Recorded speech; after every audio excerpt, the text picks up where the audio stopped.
ये जो गुफा दिख रही है इसमें शेर रहता था। अच्छा, इसी हाँ, में इसी जिसमें महाराज जी की समाधि बनी। जिसमें समाधि बनी, तो यहाँ शेर दहाड़ता था। तो महाराज जी यहाँ साधना करते थे तो वो ऐसे बैठा रहता था। जी। महाराज जी से कभी बोला नहीं है शेर, बस बैठे रहते थे वो अपने। महाराज जी अपने साधना करते रहते। तो यहाँ पर जो सिद्ध विराजमान हैं उन्हें दर्शन देने के लिए भगवान श्री रामचंद्र जी स्वयं यहाँ आए। यहाँ पर आए। यहाँ पर आए जी। और उनको दर्शन दिए। राधे राधे दोस्तों, गुरु ज्ञान गौरव यूट्यूब चैनल से मैं आपका भाई उमेश यादव। दोस्तों, जैसा कि आप जानते हैं, मैं लगातार सिद्ध संत महात्मा तपस्वी जो कि गुफाओं में, कंदराओं में, पहाड़ों में, जंगलों में रह करके तपस्या करते हैं, उनकी वीडियो आप लोगों को दिखाता रहता हूँ। दोस्तों, इसी कड़ी में मैं इस समय चित्रकूट के जंगलों में हूँ और मैं जा रहा हूँ सिद्ध बाबा गुफा। सिद्ध बाबा गुफा चित्रकूट के पहाड़ी में एक गुफा है जहाँ पर बहुत ही सिद्ध महात्मा पहले से भी तपस्या कर चुके हैं और अभी भी वहाँ पे महात्मा लोग तपस्या करते हैं। तो दोस्तों, यह है रास्ता। जैसा कि आप लोग पूछते हैं कि रास्ते की जानकारी दीजिए, तो आप देखें ये रास्ता है और आगे ऊंची पहाड़ी दिखाई दे रही है।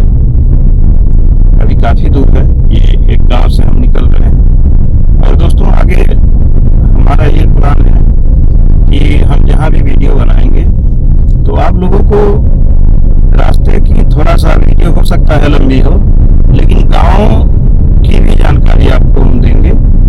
जो चित्रकूट के या एमपी के या किसी भी राज्य में हम रहेंगे, वहाँ के गांव कैसे हैं, वहाँ के रहन सहन कैसे हैं, वहाँ के लोग कैसे रहते हैं, वहाँ का कल्चर क्या है, तो इस पर भी हम आप लोगों को एक इसी वीडियो में ऐड करके हम दिखलाएंगे। थोड़ा आप लोग ये भी देखें कि लोगों का रहन सहन क्या है, कैसे लोग रहते हैं, कैसे देहातों में, कैसे प्रकृति के साथ कैसे लोग जीते हैं, जीवन यापन अपना करते हैं। यहाँ से जैसा कि हम देख पा रहे हैं, अब जंगल स्टार्ट हो रहा है, गांव का एरिया समाप्त हो चुका है, जंगल स्टार्ट हो रहा है इधर और पहाड़ी सामने दिख रही है। क्योंकि यहाँ पे गर्मी बहुत ज्यादा है, थोड़ा सा गाड़ी की एसी चलने से सरसराहट की आवाज आ रही थी, इसलिए हमने एसी बंद किया है। इतने में ही देखिए पसीना होना स्टार्ट हो गया है। तो दोस्तों, चित्रकूट की गर्मी इतनी है कि समझिए कि कहाँ तक बताया जाए, बर्दाश्त से बाहर है।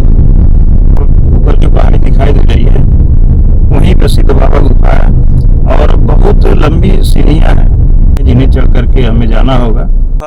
तो दोस्तों, अब हम लोग आ चुके हैं सिद्ध बाबा गुफा पर चढ़ाई वाले स्थान पर, और आप इधर से देख सकते हैं यही रास्ता जाएगा और इस साइड में सीढ़ियाँ बनी हुई हैं और वहाँ पे हमको जाना है। वो जो ऊपर पहाड़ की ऊंचाई दिखाई दे रही है वहीं पे गुफा है। और अब हम लोग अपनी यात्रा यहाँ से पैदल स्टार्ट करते हैं। हम लोग कमर कस के तैयार हो गए हैं इस गर्मी में, तो आप भी आइए हमारे साथ, चलते हैं। पहले तो चढ़ाई का नज़ारा देखेंगे, फिर वहाँ चलेंगे और सिद्ध बाबा का दर्शन करेंगे। तो आइए दोस्तों, चलते हैं अब आगे। देखिए गाड़ी हम यहाँ अपनी खड़ी कर दिए हैं। अब यहाँ से हम लोग निकलते हैं।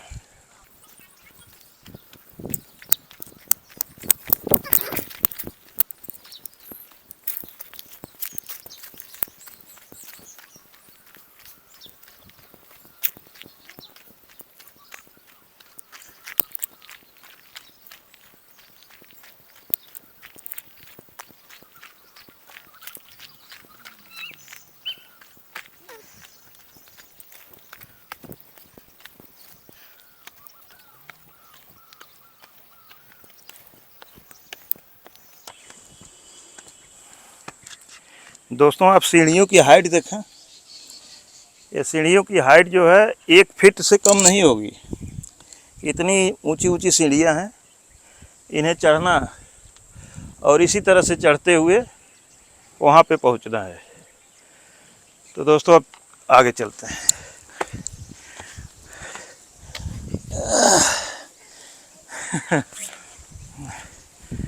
दोस्तों मज़ा आ रहा है। ज़रा भाई साहब आप इधर से थोड़ा नीचे का दृश्य दिखलाएं।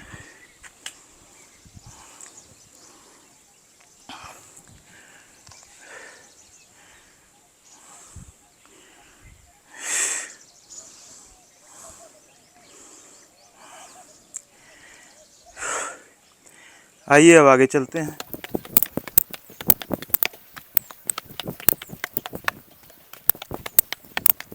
दोस्तों देखिए ये पहाड़ियाँ कैसी हैं, और इसी पे ऊपर महाराज जी लोगों की गुफा है, इसी में रहते हैं।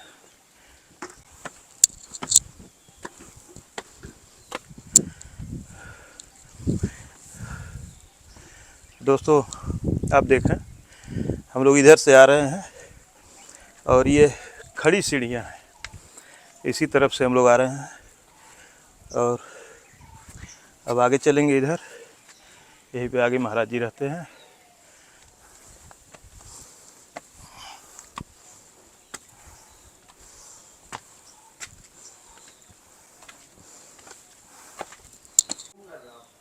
महाराज जी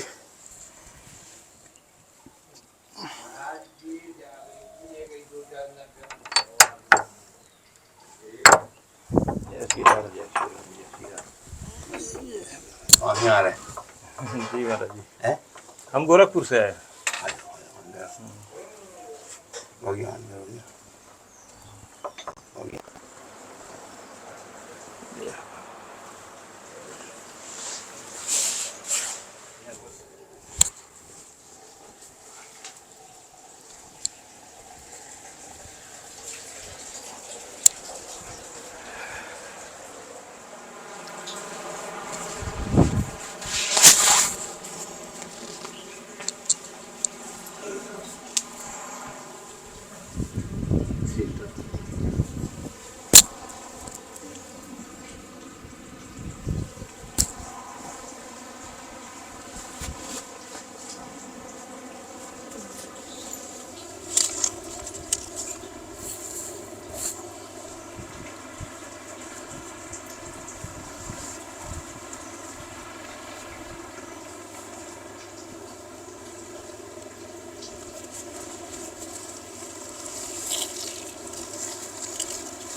यहाँ रख दो महाराज जी ऊपर। जी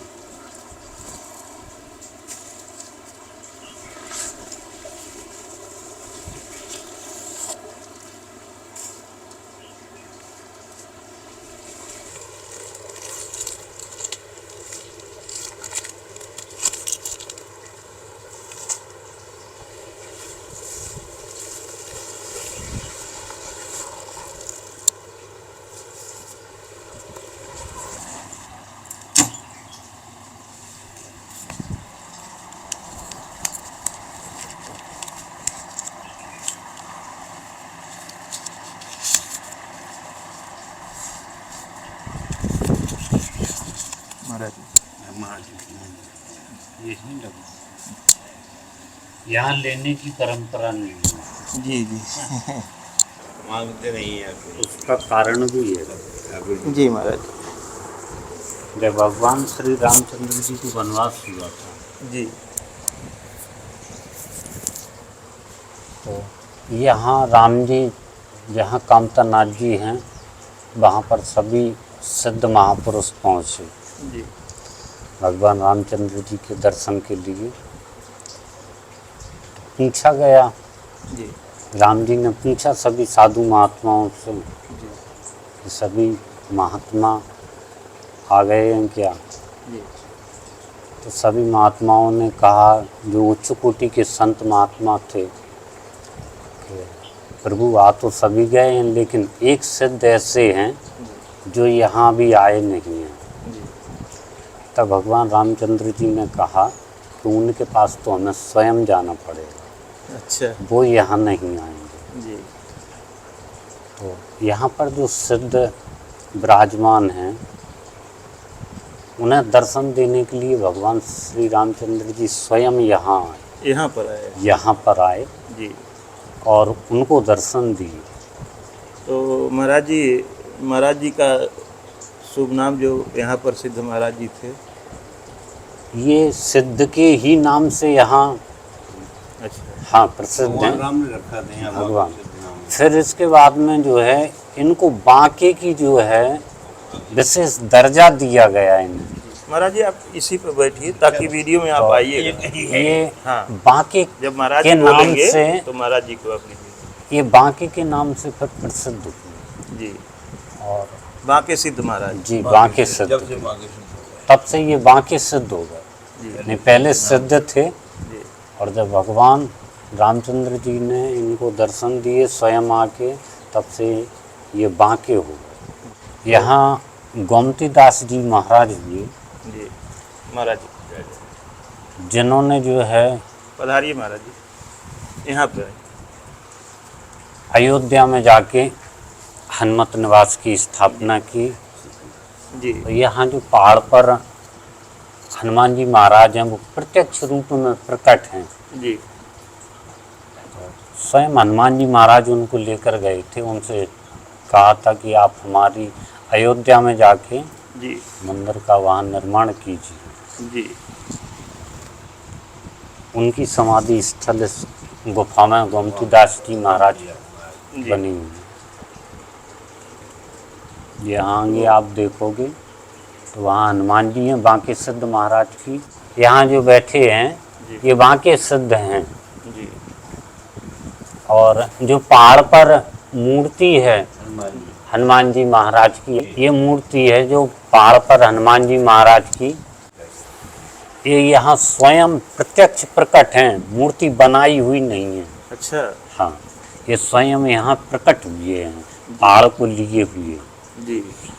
ऊपर पहाड़ पे हाँ। तो महाराज जी वास्तव में हनुमान जी ही रोके हैं। हाँ, यहाँ जो अभी आप यहाँ मैदान देख रहे हैं, जी। यहाँ जो सिद्धपुर गांव है यहाँ पास में पहाड़ी के, जी। वहाँ तक अपना जो है जंगल ही जंगल था यहाँ। जी।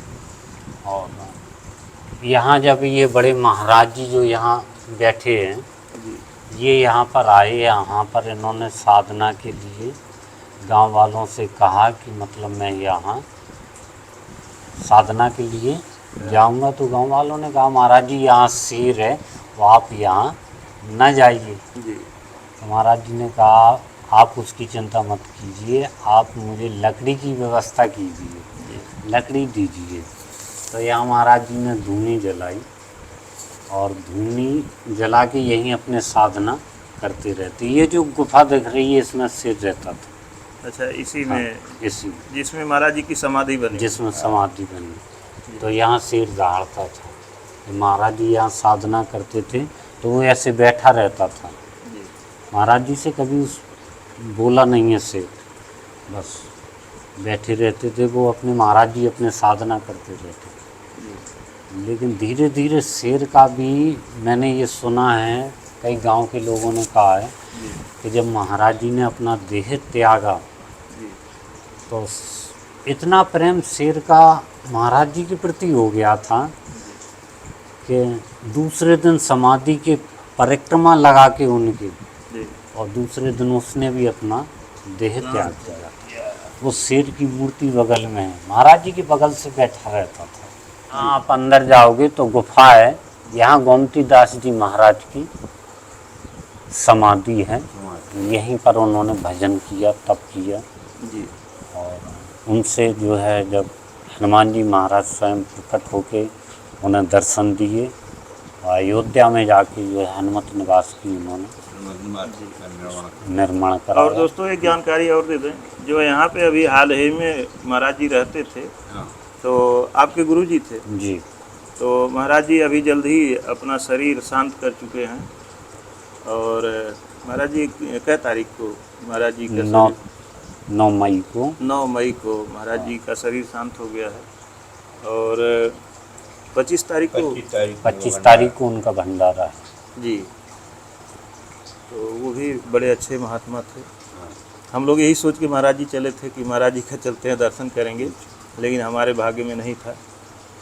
तो महाराज जी अब आप यहीं पे रहेंगे? जी, सेवा पूजा करेंगे। जी। हनुमान जी महाराज की कृपा रही तो अब मर्जी तो उनकी है, अपन तो विचार बनाए हैं और प्रार्थना उन्हीं से करते हैं कि इसके पहले सेवा महाराज जी आप होती रहे। कहाँ पे रहते थे? हम बरुआ सागर कुंज बिहारी सरकार मंदिर है झांसी में, जी। उन्हीं राधा मोहन दास जी महाराज की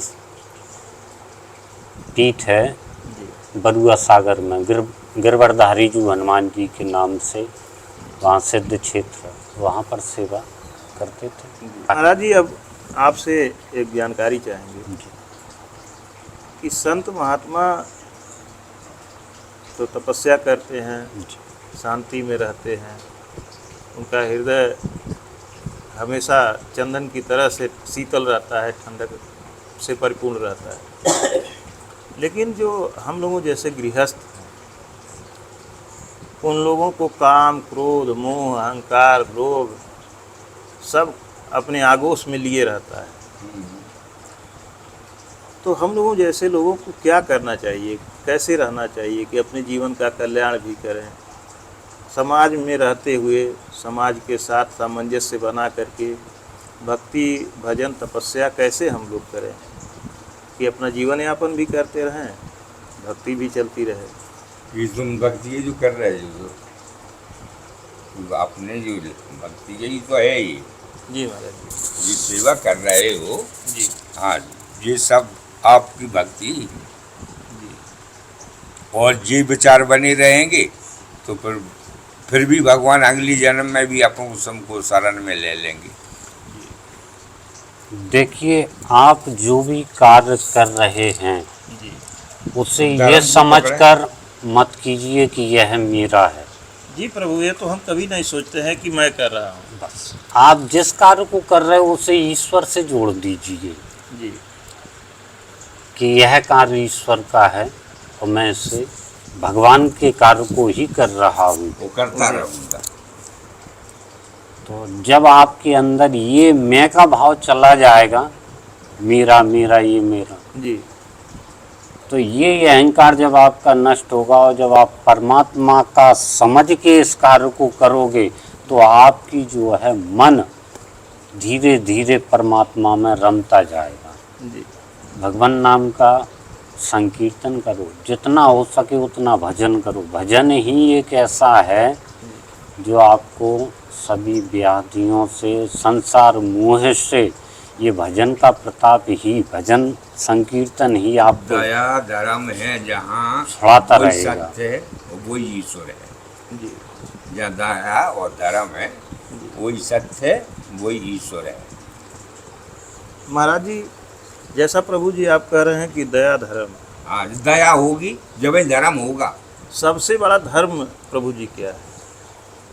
आपके पास दया है, जैसे किसी के परोपकार। प्रति परोपकार किया तुमने, परोपकारी सबसे बड़ा धर्म। वो जो है सभी दया होगी वेदों जब का, धर्म होगा। सभी जी, वेदों दया- और दया- पुराणों का जी। एक ही अर्थ है। किसी ने गलती जब की, सबका सार निकाला उसने गलती गया कर दी और तुमने क्षमा कर महर्षि दिया। वेद व्यास जी द्वारा कि इतने सारे ग्रंथ तो कोई पढ़ नहीं पाएगा, जी। अध्ययन कर नहीं पाएगा, इनका अर्थ बताइए कि इनका अर्थ क्या है। तो उन्होंने एक ही कहा था कि परोपकार ही सबसे बड़ा धर्म है, इनका यही सार है। तो प्रभु जी, जब दया उत्पन्न होगी तभी तो परोपकार होगा। हाँ, तो महाराज जी जो कह रहे हैं कि दया, तो वास्तव में सबसे बड़ा धर्म दया ही है। दया दया। से बड़ा, करुणा से बड़ा जब भी कोई धर्म नहीं। होगा उसका बढ़ जिसके जाएगा। अंदर दया आ जाएगी वो, उसके अंदर सब कुछ आ जाएगा। दया धर्म नहीं तन में, आपकी तन में दया धर्म नहीं है जी। फिर तो राक्षस गति है आपकी। जी। और दया धर्म है तो आप संत हो, भगवान की अति कृपा है जी। तुम्हारे ऊपर। और ज्यादा प्रभु, दया करोगे तो धर्म अब बन जाएगा। दया ही सब, हाँ। दया धर्म का मूल है। हाँ, जी। और प्रभु जी, इस संसार में सबसे बड़ा सुख क्या है?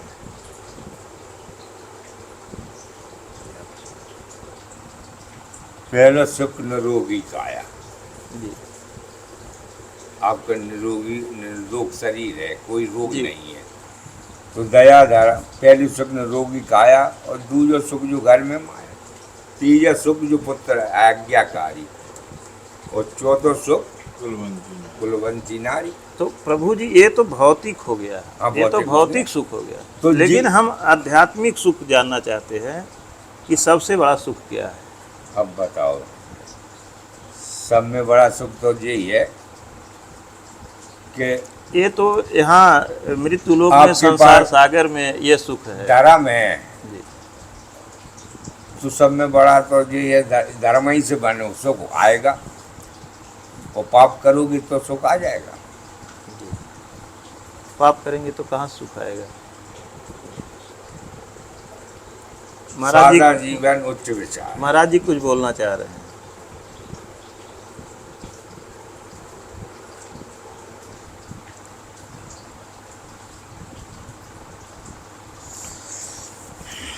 देखो ऐसा है कि कोई व्यक्ति परमार्थ के रास्ते पर नया नया चला हो जी तो उसे इतना ज्ञान तो रहता नहीं। जी कोई नया नया चला हो, हाँ ये अलग बात है कि गुरु कृपा उस पर हो गई है या भगवत कृपा हो गई ईश्वर की, तो वो व्यक्ति के हर प्रश्न का जवाब दे सकता है। बिल्कुल बिल्कुल। लेकिन किसी ने चलना ही सीखा हो जी तो उसके लिए तो जवाब देना कठिन है, क्योंकि उससे अभी सब चीज़ का ज्ञान नहीं है,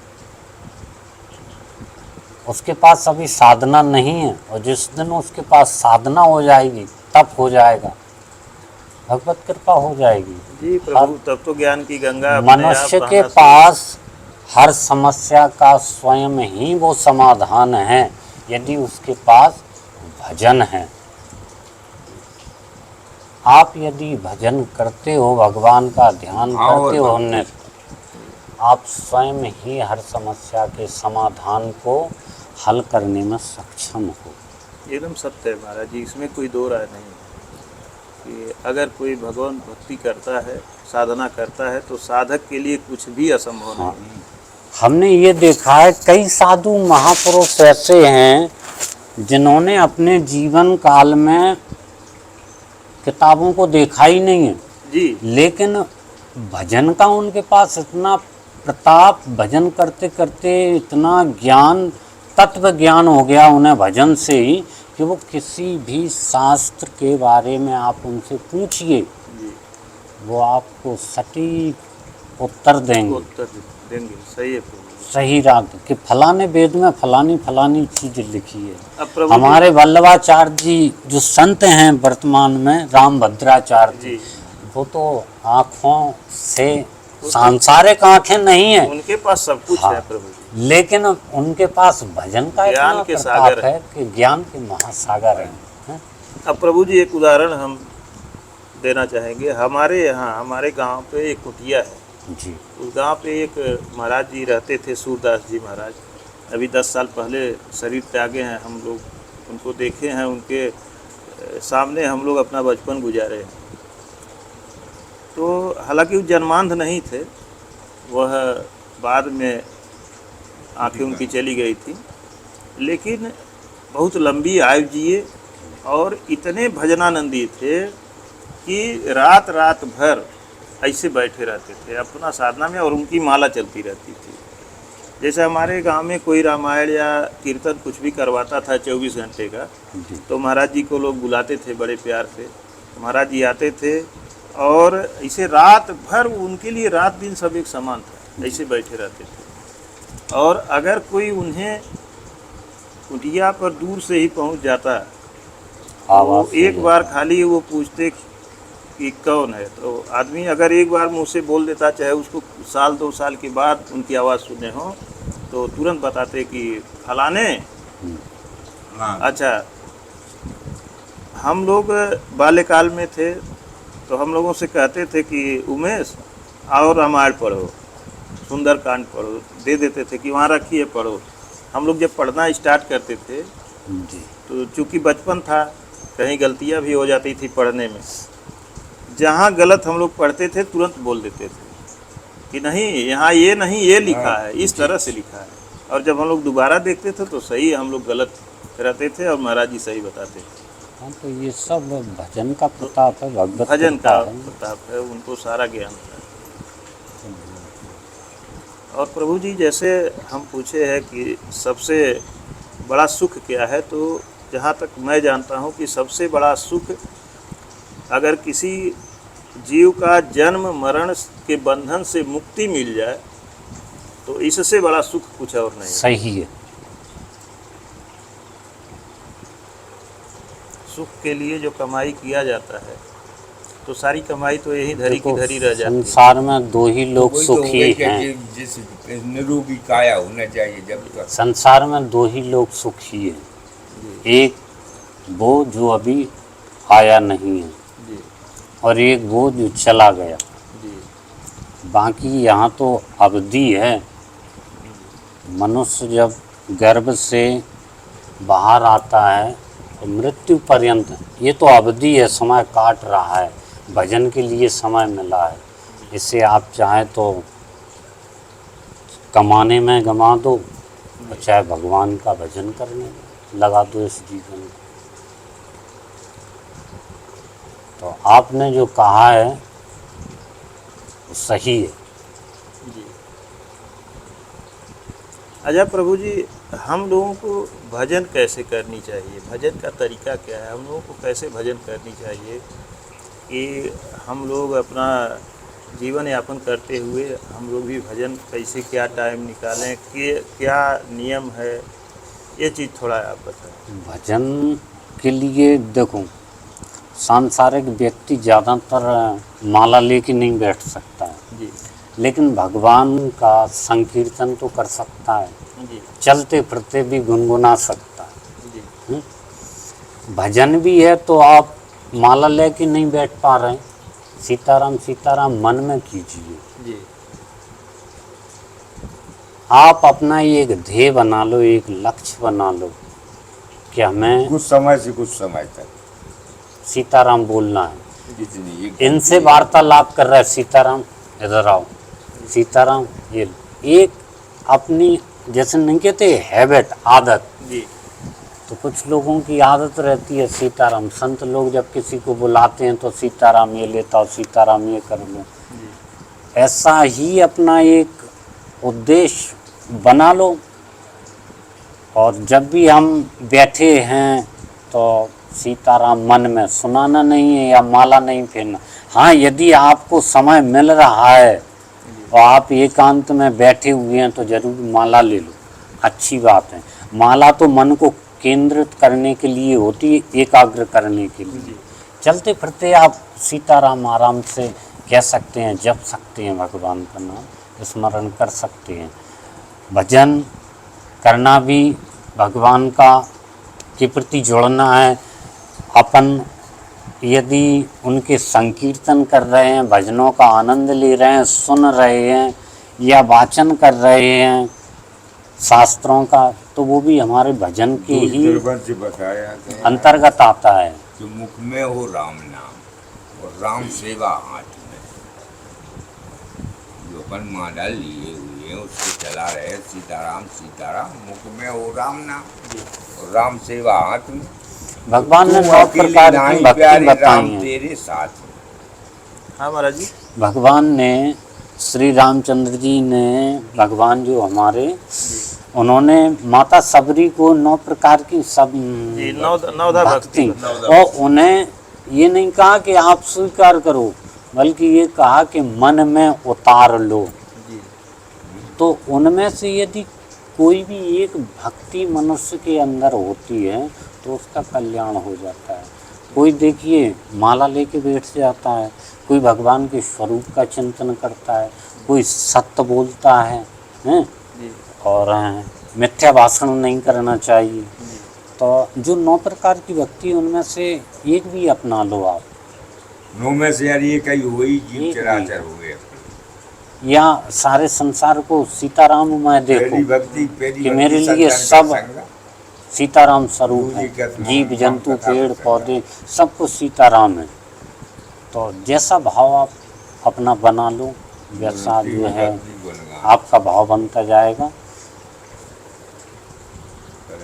और प्रभु जी इस समय इस युग में कौन से ऐसे देवता हैं जिनका पूजा, उनका स्मरण, उनका नाम जाप, उनकी सेवा करने से सबसे तत्काल लाभ देने वाले कौन से देवता हैं? देखिए, देवता तो सभी वंदनीय और पूजनीय हैं। जी अपन किसी को छोटा या बड़ा या ये नहीं कह सकते कि ये तत्काल नहीं देते। भोलेनाथ तो ऐसे भोले हैं कि उनका तो कहना ही क्या। हनुमान जी महाराज है, जी कलयुग के राजा। और हनुमान जी महाराज कलयुग जगदम्बा में मातेश्वरी राजा का हैं। माताई बेटा का राज चल रहा है कलयुग अच्छा। में। ये राज माँ बेटा का राज। हाँ, तो माँ कौन है, बेटा कौन है? जगदम्बे जी हनुमान जी महाराज बेटा। हनुमान जी महाराज बेटा है हाँ। और माता जगदम्बा जी माता है। तो माँ बेटा में से दोनों लोगों में से किसकी आराधना करना सबसे तत्काल लाभ देने वाला है? माँ की करो चाहे बेटी की करो, फल एक ही मिलेगा आपको। जो करोगे सुबह आपका सफल होगा। देखिए, ये तो कह नहीं सकते हैं कि बेटा की करो कि माँ की करो। नहीं, किसी की एक यदि की एक को की पकड़ किसी लो। की अपन कहते हैं तो दूसरे का अपमान होता है। जी जी अपमान नहीं है। हैं? हनुमान जी महाराज के मतलब छोटा बड़ा करना है। प्रभु जी आप हैं? लोग संत हैं उनने और मैं अज्ञानी बालक हूँ, तो तो यह नहीं कह सकता कि मैं बालक हूँ तो मैं गलती ही करूँ। नहीं, गलती मुझे भी नहीं करनी चाहिए, आप किसी की भी करो, लेकिन देखो- यह है कि मैं बालक के नाते जानने का इच्छुक हूँ। परमात्मा बस मेरी एक इच्छा यह है कि मैं जानूं, जी। और जो मेरे दर्शक हैं नहीं जानते हैं। देखिए, परमात्मा एक है, जी। अनेक रूपों में है। जी वही माँ जगदम्बा है, वही महेश है, वही विष्णु है, सब वही है। वो तो है, ये तो हम ब्रह्मा किस विष्णु रूप में उनको भज रहे हैं, हाँ। जी किस रूप में उनकी पूजा कर रहे हैं, किस नाम का जप कर रहे हैं, सब एक ही उस परम तत्व का ही चिंतन करते हैं। तो किसी को कृष्ण भाते हैं, किसी को हनुमान जी भाते हैं, किसी को है, भोले ये बाबा कई हैं, सब तीनों- एक तीनों ही देवा एक ही सेवा। इनमें कोई भेद नहीं करना चाहिए। बहुत से लोग ऐसे हैं कि गुरु दीक्षा नहीं ले पाए हैं जीवन में, लेकिन भक्ति बहुत करते हैं जी और उनको प्रभु के कुछ दर्शन, प्रभु का उनको मतलब कुछ भी आत्मचिंतन करते हैं तो उनको आभास हो जाता है कि हम सही क्या कर रहे हैं, गलत क्या कर रहे हैं, हमारा आगे कुछ अच्छा होने वाला है कि बुरा होने वाला है। इतनी भक्ति में भी लोग हैं जबकि गुरु नहीं बनाए हैं। तो क्या प्रभु जी उनकी भक्ति इसी तरह से वो चलाते रहें कि गुरु बनाना उनके लिए ज़रूरी है? देखिए, गुरु बनाना बना, बहुत अनिवार्य है। गुरु बिना कल्याण नहीं होता है। बिना गुरु के तो कल्याण होता नहीं। दूसरी बात क्या है कि आपने सांसारिक किसी गुरु की दीक्षा नहीं ली है, लेकिन यदि आप हनुमान जी महाराज को गुरु बना लो जी या भोले बाबा को बना लो, मन से जी किसी को भी बना, दीक्षा नहीं ली लेकिन आप मन से मान बैठे हैं जी कि ये हमारे गुरु हैं। जैसे आपने कहानी सुनी होगी एकलव्य की। जी तो एकलव्य जब गुरु द्रोणाचार्य जी के पास गए तो वो चूँकि राजकुमारों को, राजवंश के लोगों को ही अपना शिष्य बनाते थे, तो उसने मन में संकल्प किया और उनकी मूर्ति बना के उन्हीं को गुरु माना और श्रेष्ठ धनुर्धारी बना। उसको सिखा नहीं रहे जी ना। उसको सिखाया तो नहीं, लेकिन उसने मन से माना। मन से मान लीजिए फोटो बना के कि ये हमारे गुरु हैं, बस पूजा कीजिए, आपको वही कृपा, वही फल मिलेगा। हनुमान जी को मान लो, बाबा भोलेनाथ को मान लो, राम जी को मान लो, कृष्ण को मान लो, जरूर साधना सफल होगी। और जहाँ तक है तहाँ तक जितने भी ये सिद्ध पुरुष हैं उन्हें इतना तो ज्ञान हो जाता है कि यह बिना गुरु के हमारे भक्ति है, तो हमें गुरु तो किसी को बनाना पड़ेगा, तो वो बना लेते हैं। एक बार क्या हुआ कि नारद जी ने जो है गुरु दीक्षा नहीं ली थी, तो माता लक्ष्मी और विष्णु जी बैठे थे बैकुंठ में, तो चर्चा हुई आपस में माता की और भगवान विष्णु, लक्ष्मी माता और विष्णु जी की। तो बोले आज बोले नारद को कुछ दीक्षा लगवाना है इनकी, और बोले कुछ ऐसा उपाय करूं जिससे ये दीक्षा ले लें। तो बोले क्या करें? तो बोले जब ये बैठें और जाने लगें तो इनके जो आसन है उसको थोड़े पल्लू से झाड़ दें। ठीक। नारद जी आए, उनका स्वागत किया, और जब वो चर्चा के बाद जाने लगे तो माता ने पल्लू से अपने उनकी आसन को झाड़ा। तो नारद जी देखकर हैरान हुए कि अभी तक तो ऐसा नहीं हुआ, तो माता ने ये क्या किया? तो उन्होंने पूछा जिज्ञासावश, बोले माता ये आपने क्या किया? अभी तक तो ऐसा किया नहीं। बोले नारद एक बात है, तुम अभी अदक्ष हो, तुमने दीक्षा नहीं। तो नारद जी को ऐसा मन में था कि मैं ब्रह्म ज्ञानी हूँ, ब्रह्मा जी का मानस पुत्र हूँ, मेरे योग्य कोई गुरु है ही नहीं। भाई गुरु उसे बनाया जाए जो अपन से श्रेष्ठ हो, और नारद जी का ऐसा भाव था कि हमसे श्रेष्ठ कोई है नहीं। तो भगवान से प्रार्थना की कि प्रभु आप ही बताएं, मुझे तो कोई ऐसा श्रेष्ठ दिखता नहीं है कि जो अच्छा गुरु हो, अब आप बताओ। तो भगवान विष्णु ने नारद जी से कहा, नारद प्रातः काल तुम जब कुटिया से निकलो और तुम्हें जो दिख जाए उसे अपना गुरु बना लेना। तो नारद जी पृथ्वी अपने कुटिया में आए, पृथ्वी लोक पर, और वहाँ जाके जब प्रातः काल जैसे ही कुटिया से बाहर निकले तो एक मछुआरा जो है जाला लिए हुए तो चले जा रहे थे अपने मछली पकड़ने के लिए। अब उनके मन में ऐसा भाव आया कि ये तो मछुआरा है, हमें इसकी दीक्षा लेनी पड़ेगी। लेकिन अब बोले प्रभु की आज्ञा है तो लेना ही है, तो उसकी उन्होंने दीक्षा ले ली। अब दीक्षा लेने के बाद में वो वहाँ पहुँचे मुंह लटकाए हुए। तो बोले आ गए नारद? बोले हाँ प्रभु। क्या बात है? बोले गुरु मिला? बोले मिलो तो। बोले लेकिन तो भगवान ने कहा, बोले गुरु की निंदा, जाओ बोले हम तुम्हें साथ देते हैं 84 लाख योनियों में बढ़ो।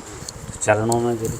बोले हम गुरु की निंदा नहीं सुन सकते, गुरु कैसा भी हो गुरु की निंदा नहीं करना चाहिए। तो चरणों में गिरे तो बोले जाओ हम नहीं बचा पाए, जो ने गुरु बनाए हैं वे ही बचे। आए उनके चरणों में लौटे। महाराज जी लीजिए पेन। जब उनके चरणों में लौट गए नारद जी अपने गुरु के, जो मछुआरा मछली पकड़ने के लिए जा रहे थे, तो वे वहीं रास्ते में बैठे थे, वे चले आ रहे थे मछली पकड़ के। आन के चरणों में गिरे। बोले क्या बात है चेला? अरे बोले ऐसी ऐसी बात है, और बोले हमने अपमान कर दिया तो हमें बोले ये साप दे दी भगवान ने, अब बोले आप ही बचा सकते हो। तो बोले एक काम करो, बोले 84 लाख योनि हम तो जानते नहीं हैं, उनसे लिखवा ले आओ। तो वो गए, बोले गुरु का ये आदेश है आप लिख के दे दो। तो बोले ठीक है। तो उन्होंने लिख के 84 लाख योनि दे दी, और वहाँ के अपने गुरु को पकड़ा दी कि बोले गुरु ये लीजिए। तो बोले एक काम करो चेला, जहाँ पर लोट पोट हो जा, हो गई 84 लाख योनि।